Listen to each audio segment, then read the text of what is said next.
Hi friends, Telugu trending డిషెస్కు స్వాగతం. ఒక్క నిమిషంలో ఆంధ్ర స్టైల్ ఉప్పుడు పిండి ఎలా చేయాలో చెప్తాను.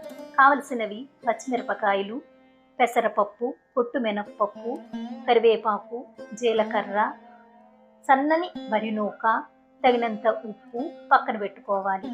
స్టవ్ మీద కడాయి పెట్టి వేడెక్కాక నూనె వేసి పొట్టు మినప్పప్పు, జీలకర్ర, పెసరపప్పు వేసి వేయించుకోవాలి. ఒక గ్లాసు సన్నని వరి నూకకు 2 గ్లాసులు నీళ్లు తీసుకుని పక్కన పెట్టుకోవాలి. కరివేపాకు, పచ్చిమిరపకాయ వేసి బాగా వేగనివ్వాలి.